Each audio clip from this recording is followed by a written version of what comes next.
Hola, ¿qué tal? Bienvenidos al podcast Hablando de Amor. Jocelyn y yo hoy tenemos unos invitados argentinos. Así es, ¡viva Argentina! ¡Viva Argentina! Claro, estamos acá representando la patria. La patria argentina, el fútbol argentino que es bueno, campeón mundial, ¿no? Y bueno, hay que hablar de las 3 estrellas. De las 3 estrellas. Estamos aquí con el pastor Miguel, argentino, y también Natasha. Bienvenidos al podcast. Muchas gracias, pastor, por la invitación. Un gusto estar aquí. Acerca un poquito más del micrófono. Sí. Perfecto. Y Miguel, Natasha, hoy vamos a conversar sobre algo bastante interesante en los días actuales. ¿Por qué? Porque los tiempos cambian, las culturas también cambian, las tradiciones cambian. Y hemos visto que las personas han dejado de lado el hecho de valorar, darle prioridad al altar cuando se trata del casamiento o del matrimonio. Ustedes lo conocen como casamiento. En Argentina es casamiento, ¿no? Sí, el casamiento. Casamiento, matrimonio. Bueno, hoy en día las personas, ellas buscan valorar más el momento, invierten mucho dinero, mucha fortuna, ¿no? En los arreglos, en la decoración, en el lugar. Hemos visto en las redes sociales cómo se viralizan bodas de ensueño, así le llaman, bodas de ensueño. Y ya hemos visto personas casándose hasta debajo del mar, ¿no? En la playa, frente al mar, sí. Todo de blanco, todos bonitos. Y en globos, en el barco, en fin. Y todo eso es válido, pero entienda que un matrimonio sin la bendición del altar es simplemente un evento. Un evento social, un evento, una ceremonia que transcurre. Porque lo más importante o la idea inicial del matrimonio, del casamiento, es la bendición que viene de Dios. ¿Ustedes se casaron a qué edad? Bueno, en el caso, pastor, yo tenía 20, acabaditos de cumplir 20 y vos tenías 23, 23. ¿no? 23, sí. Bien jovencitos. Jovencitos, sí. Y ustedes se casaron como Dios manda, ¿no? Sí, en el altar. Sí, claro. En el altar. Llevando todo el proceso, ¿no? Fuimos novios, estuvimos primero conociéndonos. Estuvimos de novio 2 años, fue casi 2 años y medio, hasta que nos casamos y que nos conocimos jovencitos. Yo la conocí. ¿Y cuál fue la mayor dificultad cuando se trata de ese proceso de conocerse, ¿no? Porque primero es una atracción, primero hay atracción, nos gusta, lo que mucha gente piensa que es amor a primera vista, pero no es atracción a primera vista. O sea, me gustó lo que vi. ¿Es ella? ¿Es no ella? Otra. Es ella. Tenés que resaltar. Sí, es ella. Me gustó lo que veo. Pero después comienza otro proceso, el proceso del enamoramiento, el proceso al principio del matrimonio, de la adaptación. Yo digo que esa es la parte más complicada al principio, engranar. ¿Sabe? Como yo siempre doy ese ejemplo, aquellos autos de estándar que tienen que colocar bien el croche para que engrane la caja. El embrague. El embriague, ¿no? En mi país es croche, embriague. Entonces, ¿cuál fue ese momento, esa mayor dificultad que ustedes enfrentaron al principio del matrimonio? Bueno, al principio yo pienso que la diferencia de la educación de cada uno, ¿no? Y de la criación de cada uno, ¿no? Porque, no sé, yo vengo de una familia un poquito más tranquila, podemos decir así, y ella ya viene de una familia un poquito más descontrolada, ¿no? Todo lo contrario a lo normal, ¿no? Porque normalmente el hombre es el que viene así a veces de una estructura familiar un poco más así, no tan normal, y la mujer viene de una familia así, vamos a decir, perfecta, una familia normal, modelo.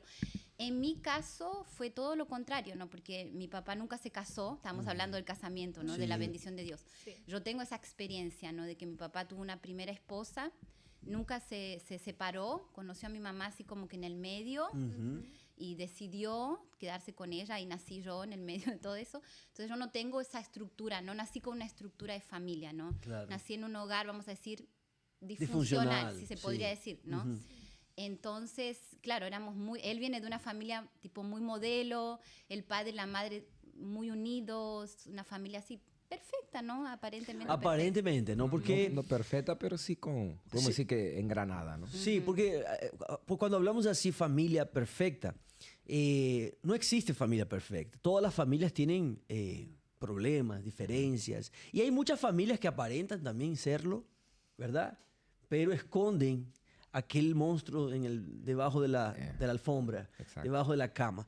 Entonces, pero hay hogares que ya tienen una base, una estructura, ya tienen una formación, que era el caso de tu familia, ¿no? Exacto. Entonces, en mi caso, por ejemplo, mis padres siempre estuvieron juntos.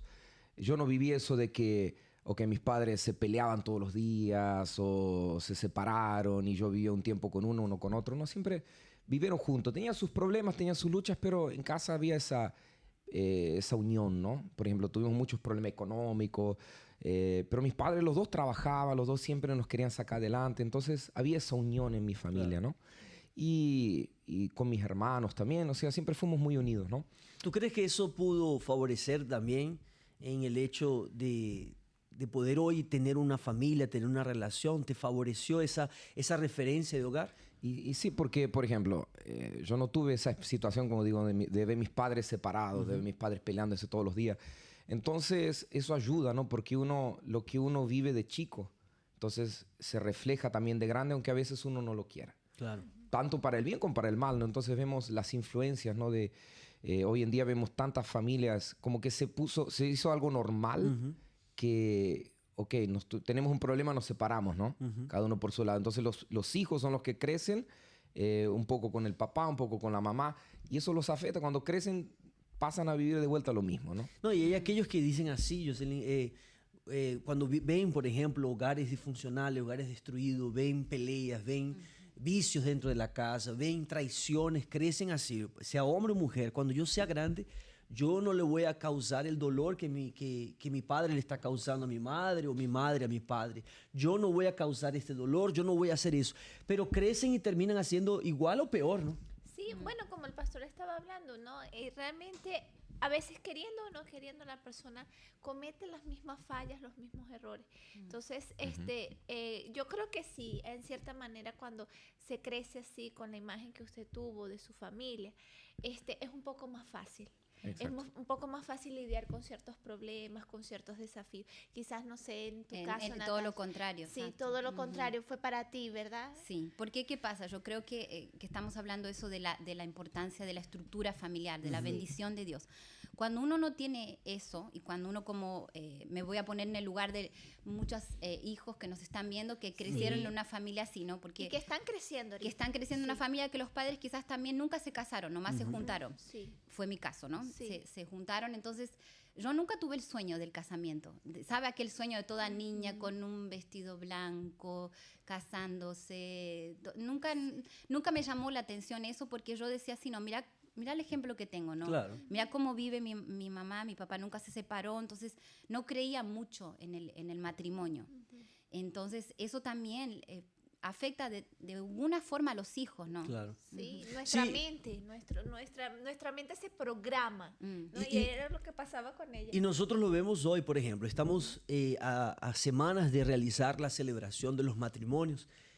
Para quien no sabe, una vez al año principalmente, en todo el mundo nosotros realizamos una celebración de casamientos, matrimonios, donde incentivamos a las personas a llegar al altar y buscar la bendición del altar. No buscar la bendición, no buscar simplemente una foto, una vestimenta, una ceremonia, un evento social de alta magnitud, sino simplemente recibir lo más importante, lo que importa, que es la bendición del altar.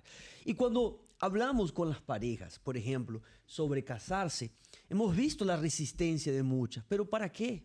¿Para qué me voy a casar si yo ya convivo con él, con ella a muchos años? Ya vivo 20 años, ya tengo 10 años, 5 años, ya tenemos hasta hijos, ya estamos más que casados. Nos juntamos, ya nos casamos. ¿Por qué? Porque no tienen esa percepción o esa referencia, como tú hablabas, Natasha. No tienes esa referencia de un hogar, de una familia.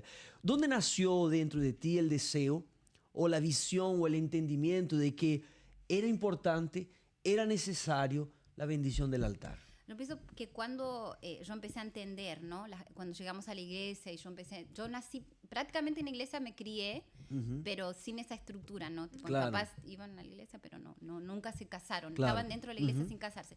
Pero cuando yo empecé a entender un poco más las cosas de Dios y a entender la importancia del casamiento como estructura, como Dios en medio de una familia, fue ahí que como que mi visión se empezó a abrir, ¿no? Porque en esa época tampoco se casaron, mis papás nunca se casaron. Pero yo sí empecé a tener como que ese deseo. No, yo no quiero eso. Exacto, esa diferencia, de querer hacer la diferencia en una familia en la que muy pocos se casaban, ¿no? Yo quise ser como esa que quiebra eso, ¿no? Sí, la que quería hacer la diferencia. Exacto. En su casa. Es que yo creo que, por ejemplo, una cosa que a vos te afectó, ¿no? A mi esposa le afectó mucho, dentro de la familia, fue el caso que el papá de ella estaba enfermo, ¿no? Entonces, no sé si puedes contar un poquito de eso, pero él estaba enfermo, entonces eran dos cosas. Era la situación de los pleitos en la casa, pero también la situación de que él vivía enfermo, ¿no? Entonces, ¿cómo era eso? Es que realmente era eso, ¿no? Él tenía un problema de discapacidad. Entonces, mi mamá lo tenía que apoyar mucho a él en eso y exigía mucho de ella en ese sentido, que ella lo cuide, que ella esté con él. Y yo, hija única, ¿no? Me quedé un poco de lado en eso y como que yo no...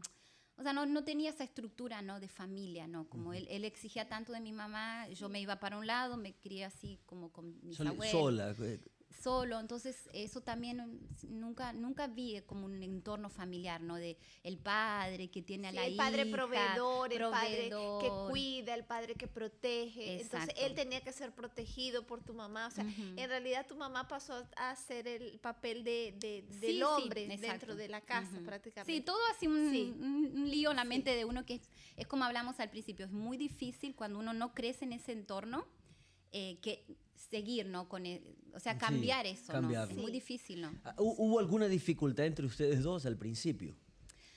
La verdad, no, porque así cuando yo ya lo conocía a Miguel, yo ya tenía otra cabeza. Claro. Completamente diferente. Yo ya tenía otra expectativa y yo también ya era otra persona, ¿no? Completamente distinta. Entonces, sí, al principio teníamos obviamente esas dificultades quizás de adaptación normal, claro, digamos, pero no en el sentido de como yo hubiese crecido sin Dios, vamos a decir, una mujer muy feminista, muy empoderada, como que yo ya estaba tipo siempre moldeada, ¿no? Sí, muy moldeada, digamos, muy moldeable, y yo veía cuando lo conocía él algo completamente distinto, hacia algo que yo nunca vi. Nosotros dos pasamos a tener, claro, ¿no? Él tenía lo que a ti te faltó dentro de la casa. Claro, exacto. Entonces es posible eso también, ¿no? Claro, y en cierta manera... Exacto, o sea, podemos decir que el primer año de matrimonio nuestro, podemos decir que tuvimos ciertas dificultades en el sentido de, por ejemplo, yo tenía que tener paciencia con ella en ciertas cosas, porque ella, por ejemplo, ella siempre fue, como decía, ¿no? Hija única en la casa. O sea, era sola, ¿no? Entonces, le costaba, ¿no? Tuvo sus dificultades, tuvimos esa dificultad de poder uno, ¿verdad? Entender al otro. Ahora, entenderlo dentro de la situación de que los cada dos, uno, de la ejemplo, creación de cada uno. De los dos, por ejemplo, ¿quién es más romántico?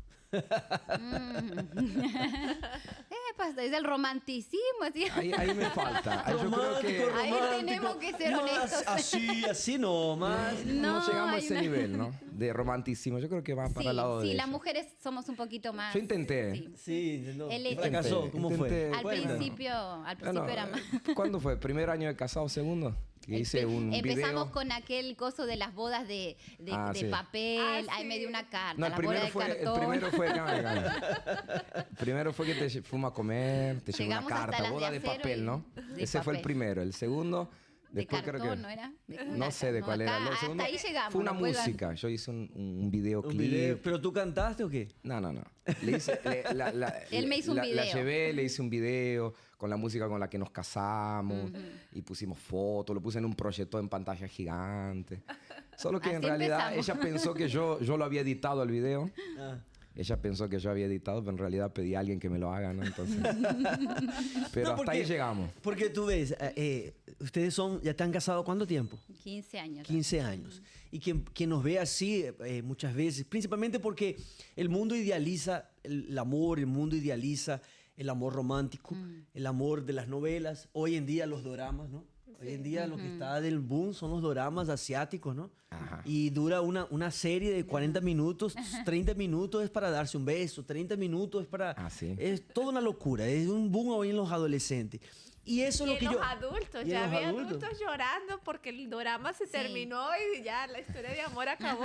Y es una idealización de un amor romántico. Solo que nosotros hemos enseñado, y en las charlas de la terapia, incluso aquí en el podcast ya varias veces, que el verdadero amor no es así.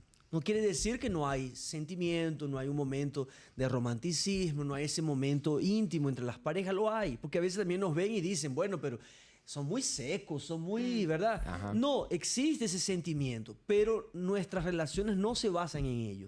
O sea, el ancla que sostiene la relación no está en ese amor romántico, sino está en el compromiso, que es el verdadero amor.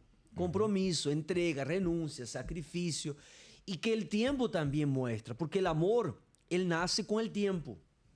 El verdadero amor nace con el tiempo. Mientras más tiempo la pareja tiene, si ambos se esfuerzan para uno adecuarse al otro, entonces el amor se fortalece. Un amor maduro. Uno entender al otro, ¿no? Porque en el caso de lo que yo decía, ¿no? Por ejemplo, yo tuve que entenderla a ella para poder ayudarla. Entender la carencia, entender, tenerle paciencia... entender la situación que ella vivió para poder ayudarla. Porque a veces es lo que vos decís, ¿no? Falta ese verdadero amor de ponerse en el lugar del otro. De entender al otro y de apoyarlo, ¿no? De querer ayudarlo a que sea mejor. ¿No es así? Ese es el verdadero amor. Ahí está, ¿no? El verdadero amor es aquel que te hace una persona mejor. Que te hace crecer, que te hace madurar. Y las relaciones tienen que realmente esforzarse en ese sacrificio que porque cuando la persona deja de esforzarse, ¿por qué ella deja de esforzarse? Porque ella piensa en sí. Entonces el amor no es egoísta, el amor es dar, el amor es renunciar, es colocarse en el lugar del otro, por ejemplo. Entonces si yo dejo de pensar en el otro, en la otra persona, yo dejo de amar. Exacto. Porque estoy pensando en mí. Y por ejemplo, Dani, vos estás hablando ahora sobre, por ejemplo, la importancia de casarse en el altar. Pero tampoco es una cosa religiosa casarse en el altar, sino es lo que él significa, ¿no? Claro. Porque el altar significa lugar de sacrificio, ¿no? Entonces, si tú quieres realmente ser feliz y poder hacer que tu pareja funcione, tiene que haber sacrificio de la parte de los dos, ¿no? O sea, de uno por el otro, ¿no? Por ejemplo, ¿y de qué sirve una boda perfecta? Porque la gente busca una boda perfecta si Dios no está allí. Yo me recuerdo una ocasión, eso pasó hace muchos años ya.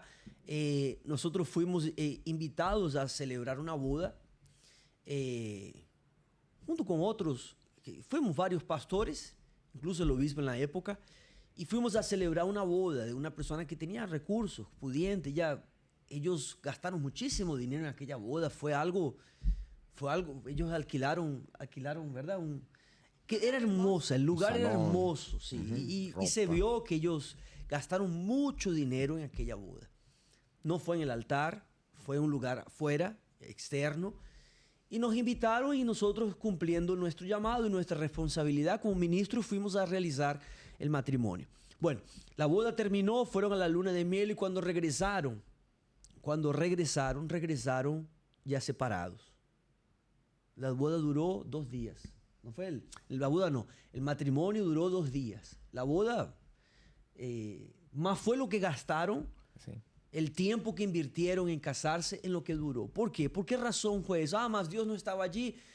No, lo que pasa es que ellos se enfocaron tanto en el momento, en la foto, en los invitados, en los colegas de trabajo, en los amigos de inversión, en lo que va a mostrarse, en la apariencia, y no se enfocaron en lo que realmente importa, lo que tú decías, la bendición del altar. Exacto. Es Dios en medio, Dios fortaleciendo la unión eterna. ¿Por qué? Porque ¿qué representa el casamiento, el matrimonio en el altar? Representa no solamente un pacto con una persona, sino el pacto eterno de esa persona contigo y primero con Dios. Exacto. Es Dios ahí en medio. Es aquello que dice Eclesiastes 4:12, el cordón de 3 dobles o de 3 hilos, ¿no? Que no se rompe fácil. 3 hilos. ¿Por qué 3 hilos? Es el hombre, la mujer y Dios en medio de ellos. Exacto. No, y lo que vos decís, ¿no? De ese amor que es como la cruz, ¿no? Que como vos decís, primero uno tiene que estar bien, que es la parte de la cruz que va hacia el cielo, ¿no? Uno bien con Dios y la otra va a ser natural, que vas a estar bien con la persona a tu lado. Que es lo que Nati decía recién, ¿no? Por ejemplo, ¿por qué nosotros no sufrimos tanto tal vez en nuestro matrimonio al principio? Pero porque ella buscó ayuda antes de conocerme. Ella ya primero se arregló ella, ¿no? Claro, ella estaba bien Ella consigo estaba bien, misma. exacto. O sea, superó sus traumas, pudo perdonar a su papá por cosas que le había pasado de su infancia. Puede hablar un poquito más ella, pero yo creo que fue primero la cura interna de ella, ¿no? Es una cuestión también de prioridades, ¿no? Yo me priorizo para prepararme, yo me preparé para casarme, que es lo que a veces muchas personas no hacen, no quieren casarse porque quieren llenar una carencia. Yo era un peligro, Si yo no hubiese conocido a Dios antes de conocerlo a Él, seguramente nosotros hubiésemos sufrido mucho, porque una persona carente, una persona sin una imagen así de familia con estructura, ¿cómo va a funcionar? Huir de la casa. Muchos dicen, me voy a casar para salir, para no tener problemas, porque en casa era pleito, pelea, ¿no? Entonces, cuando uno prioriza, uno se prioriza primero, uno prioriza estar bien. Cuando uno se casa, uno termina complementando a la otra persona. Y hablando de eso, de prioridades también, muchas personas que nosotros conocemos y atendemos no priorizan la bendición del altar. Como usted decía, ¿no, pastor? Priorizan otras cosas. Por ejemplo, cuando yo tenga para hacer la fiesta de mis sueños, tanto presupuesto, nos casamos. Cuando tengamos una casa, nos casamos. Cuando tengamos esto, nos casamos. Y son aquellos noviazgos eternos que duran una eternidad, porque la persona espera tener una estructura, todo para casarse, siendo que lo más importante, nuestro casamiento fue tan simple, ¿no? Es la bendición, o sea, la bendición que viene de Dios. Y hay veces que las personas se desenfocan y usan eso como excusa, ¿no? Y eso es un detalle importante. Tú dijiste así, nuestro casamiento fue tan simple. O sea, simple comparado a lo que hoy nosotros vemos, ¿no? Por la condición que teníamos, las condiciones, ¿no? Exacto. Pero... Fui a casarme y me olvidé de la corbata, imagínate. Y nos pusimos los anillos en otro... Yo tengo historia. Yo tengo cada historia de matrimonios que yo fui a hacer. Hubo una pareja que se le olvidó los anillos. Y tuvimos que esperar que fueran a buscar los anillos. No sé, uno de los padrinos se le olvidó solo para después llegar y poder consagrar. Es una locura, pero no importa nada de eso. Lo que importa es la bendición. Entonces, por ejemplo, yo tengo aquí unos datos aquí que conseguimos investigar. Dos profesores de aquí de Estados Unidos, profesores, uno se llama Andrews Francis Tan y otro es Hugo Mialón, no sé si se pronuncia así, perdóname si no se pronuncia de esa manera, pero ellos hicieron una investigación con más de 3,000 parejas casadas, 3,000 parejas, hicieron una encuesta y ellos en la encuesta llegaron a la conclusión que quienes gastaron más dinero en el día de la boda fueron los que más se divorciaron. Aquí dice, de hecho, aquellos que gastaron más de $20,000 en su boda tuvieron 1.6 veces mayor riesgo de divorcio en comparación a aquellos que gastaron menos de $1,000 en el día de su boda. Imagínate. Claro, no quiero decir que si usted gastó 50,000, 30,000, 20,000, 10,000... Si lo puedes hacer, está bien. Te vas a divorciar. Si tienes condiciones de hacerlo, ok, pero... es lo que decía Natasha. Su boda fue simple, pero fue en el altar. Y eso es lo más importante. La bendición del altar, la bendición de Dios. Ellos se enfocaron primero en estar bien con ellos mismos, en curarse, en lo que vendría, porque la boda es un día, el matrimonio es para la vida entera. Ellos invirtieron en esa vida entera. Y por eso que ellos están hoy, después de 15 años, aún jóvenes, porque son jóvenes todavía. ¿Te puedo preguntar la edad, Miguel? Claro, acá no hay problema, no escondemos nada.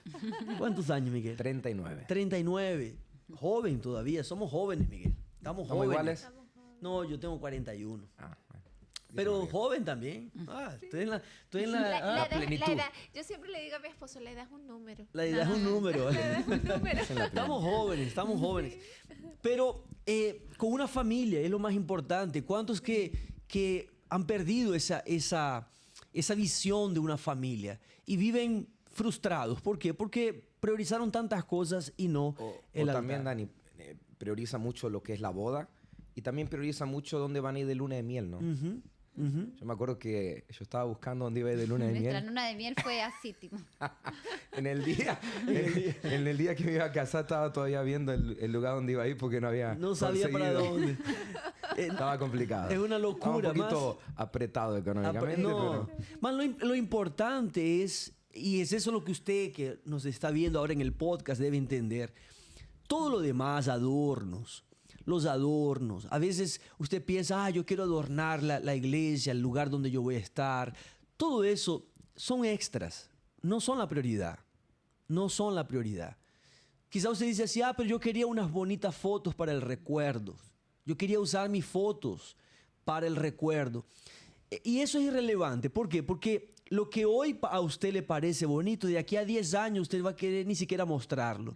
En la época, el vestido de novia y nuestro traje de casamiento nos parecía hermoso. Hoy uno no quiere mostrarlo porque los tiempos cambian, las modas también. Yo me acuerdo que habían épocas que las novias se casaban con aquellos, ¿cómo se le llama? Diademas. No, era una diadema, como una corona, con aquellos vestidos, ¿verdad? Sí. Hoy en día ya eso no quiere mostrarlo más, los tiempos cambian, en fin. Entonces todo es irrelevante, todo eso son extra. Lo importante es que usted pueda recibir, entienda bien, la bendición del altar. Yo anoté aquí incluso, la Biblia dice que Dios, Él se comporta como testigo en un pacto matrimonial. Está escrito en Malaquías capítulo 2, versículo 14. Por eso es importante casarse con Dios, casarse en el altar. ¿Por qué? Porque es Dios siendo testigo. Y otro detalle, ¿por qué muchos, como dijo Miguel al principio, se casan, pero cuando viene un problema, lo más fácil para ellos es separarse? ¿Por qué? Porque ellos no han tenido ese entendimiento de que Dios es testigo. Dios es testigo de nosotros dos. ¿Sabe qué es eso? Dios ve lo que... a veces yo no estoy cerca de ella, pero Dios está cerca de mí. Todo lo que yo hago, Dios ve. Todo lo que yo hace, Dios también ve. Y cuando hay ese temor, por ejemplo, cuando la persona tiene esa conciencia de temor, entonces ella no necesita una alianza como recordatorio. Es importante, ojo, no estoy diciendo que no lo sea. Es importante una alianza, pero la mayor alianza no está en el dedo de un anillo. La mayor alianza está en el corazón. Primero con Dios y con esa persona con la que usted decide casarse. Esa es la conciencia que usted debe pasarle, usted que es madre, a sus hijos, por ejemplo. Usted que está casada o viviendo juntos, pásele esa conciencia o póngale este podcast a su pareja que no quiere casarse. Póngaselo. ¿Ok? Y si usted quiere casarse el 1 de mayo, aún estás a tiempo. Podemos abrir un espacio para que usted se case este 1 de mayo. Es solo acercarse a una iglesia universal más cerca de usted, busque a su pastor y dígale, mira, ¿cómo yo hago para casarme en la celebración de los matrimonios? Yo noté aquí algo interesante también para destacar. Casarse en el altar representa más que una ceremonia. Es establecer una alianza con Dios como testigo. Cuando alguien se casa en el altar, no se compromete solo con la otra persona, sino con Dios. Y eso es lo más sagrado. Esto da un peso espiritual al matrimonio, porque es Dios quien cuida, es Dios quien guarda. La Biblia habla en Génesis, y Jesús también lo reafirmó, que cuando el hombre deja a su padre, a su madre y se une a su mujer, los dos se tornan una sola carne. Entonces ya no son dos. Mientras usted no está en casamiento, mientras usted no está en matrimonio, son dos personas distintas. Cuando usted se casa, se tornan uno. Y ahí está la diferencia. Somos uno. Es una ecuación, es como una matemática, ¿no? Somos uno. 2 es igual a 1 y es más fuerte. ¿Me entiende? Y es lo que ellos son hoy. Ellos son uno, nosotros somos uno. Y es lo que queremos que ustedes también puedan serlo. Si usted nos está viendo a través de este podcast y quiere, aún no se suscribió a nuestro canal, puede hacerlo. Dele allí, suscribir, active la campanita para que pueda recibir todos los martes usted pueda recibir un episodio nuevo de nuestro podcast, hoy hablando sobre el altar. Ahora, Miguel, una preguntita así para salirnos un poco. Contame, a ver. Soltá la flecha. Soltá. ¿Quién de los dos se enoja más rápido? Apunto el dedo. Apunto. ¿Y quién es más fácil de pedir perdón? Yo pienso que los dos, ¿no? Él es más así como que el que toma la iniciativa, ¿no? La mujer es más sentimental. Sí. Sí. Pero así, se enoja más rápido, pero también se le pasa más rápido. Sí, yo soy más, tengo más mecha corta, como se dice en mi país. Mecha corta, sí, yo entiendo, mecha corta. Ok. Yo pienso que es de los dos, porque a veces, por ejemplo, puede ser que algo le moleste a ella o algo me moleste a mí, ¿no? Entonces es normal que uno se enoje, ¿no? Y las reacciones, ¿no? Por ahí uno se queda callado, el otro por ahí es de hablar más por cuando se enoja, ¿no? Por ejemplo, ese, cuando ¿no? ustedes van a salir un día a comer, ¿quién elige la comida? Ahí siempre soy yo. Ahí sí. Pero no es porque yo quiera, ¿eh? Es porque digo así, bueno, ¿dónde vamos a comer? Donde No sé. quiera. Porque ya yo sé. Ya sé, donde vos quieras. No, Y ya yo después sé. cuando llegan, ay, no era eso que Pero quería comer. quiere que yo adivine, o sea. Yo digo, no, pará. No, todo es igual. Todo es lo Eso mismo. por ahí vamos igual, ¿no? Sí, todo es Todo lo es mismo. igual. Vamos a Llevamos comer la a algún misma lugar. cruz, dice. ¿Qué quieres comer? No sé, lo que tú quieras. Ahí, bueno, yo quiero tal cosa. ¡Eso! No quería eso.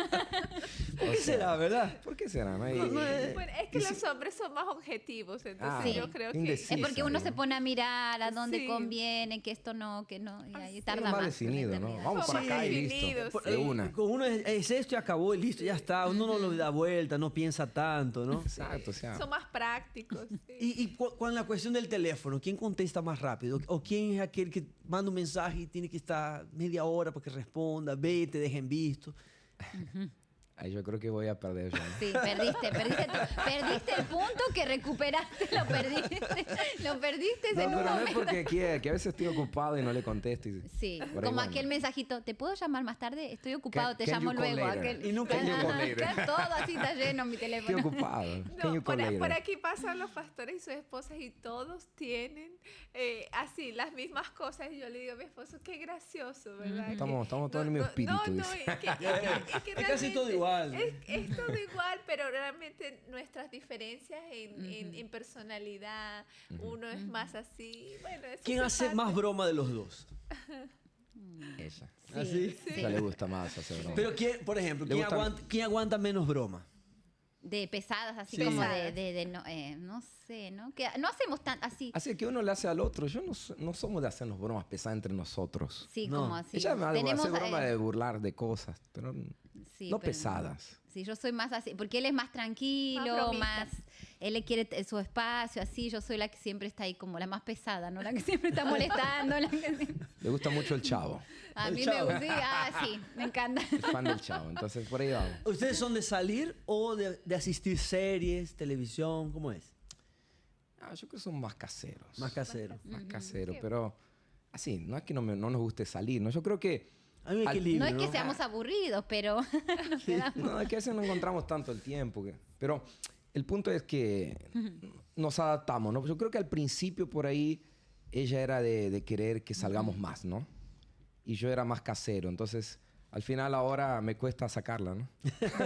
Creo que se hizo muy casero. Ahora nosotros estamos en esa etapa, sí, porque... Yo le digo, vamos a salir a algún lado, vamos a comer.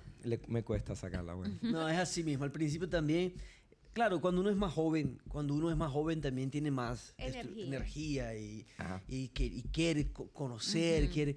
Más ahora yo también estoy en esa etapa de mi vida que, ¿para dónde vamos? No sé, di tú. No, vamos a quedar aquí entonces en casa. ¿Listo? Más fácil. Es más fácil. Qué bueno. Vamos a descansar. Vamos a Vamos a descansar. descansar. Vamos a Recupera descansar. energía, dice. Es verdad, es verdad.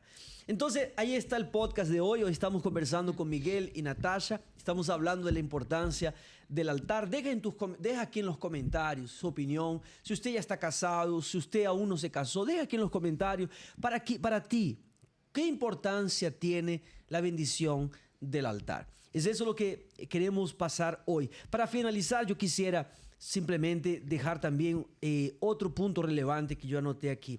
El altar es un lugar de cobertura. Entienda eso. El altar es un lugar de protección y cobertura. Hoy en día las familias están siendo atacadas. Hoy en día los valores familiares viven siendo atacados. Lo que nosotros hablamos aquí del matrimonio, que debería ser algo normal, debería ser una prioridad, para mucha gente no lo es. Inclusive para mucha gente es un ataque a la sociedad, es un ataque, somos personas anticuadas. Para mucha gente esta idea ya es anticuada, es una idea religiosa, cuando no es una idea religiosa. No se trata de religión, como dijo Miguel, se trata de conciencia de fe, conciencia, ¿ok? Entonces, el altar es un lugar de protección, el altar es un lugar de cobertura. Coloque su familia bajo la cobertura, enséñele a sus hijos a tener esa cobertura, esa bendición, el altar. El altar es un símbolo de Dios, está escrito, hay un salmo que habla, iré al altar a Dios. O sea, el altar representa a Dios. Cuando usted va al altar con su cónyuge, usted está llegando con su cónyuge a Dios. Ahí está la bendición, ¿ok? Él representa a Dios. El altar es un lugar de sacrificio. El matrimonio exige eso, sacrificio. Y no es un sacrificio de una sola vez, un sacrificio de la vida entera. Nunca dé por sentado que todo está bien. Nosotros tenemos 21 años de casado. No podemos dar por sentado, ya nos conocemos, ya me casé, ya estoy ya hecho. No, no podemos dar por sentada la relación, no podemos dar por sentado todo. El matrimonio exige eso, un sacrificio constante, una renuncia constante, un entendimiento constante, porque cambiamos. Yo cambio, ella cambia, el ser humano cambia. El único que no cambia es Dios. Todo ser humano cambia, ideas, pensamientos, sentimientos cambian. Entonces, el matrimonio requiere eso, requiere sacrificio. Entonces, cuando usted se casa en el altar, usted se casa con esa conciencia que te da estructura. Es como cuando, por ejemplo, tú comienzas a hacer ejercicio. Mientras tú no haces ejercicios, comer cualquier cosa, te da igual. Una hamburguesa, dale, vamos, comer, te da igual. Pero cuando tú comienzas a ejercitarte, cuando tú comienzas a quemar calorías, a contar las calorías que quemaste, darte cuenta el esfuerzo que es quemar 100 míseras calorías. Que dirán 300. ¿Ah? Que dirán 300. Ahí cuando te das cuenta que una hamburguesa tiene 2000 calorías, Ya está. tú dices, no, entonces, ¿para qué me esforcé tanto para esto? Lo mismo sucede en el matrimonio. Cuando tú tienes conciencia del sacrificio, de la bendición del altar, cuando vienen propuestas indecentes, tú piensas, no, ¿para qué voy a perder lo que yo construí con sacrificio, con placer momentáneo? No, y lo que el dicho que dice, no, lo que viene fácil, fácil se va, ¿no?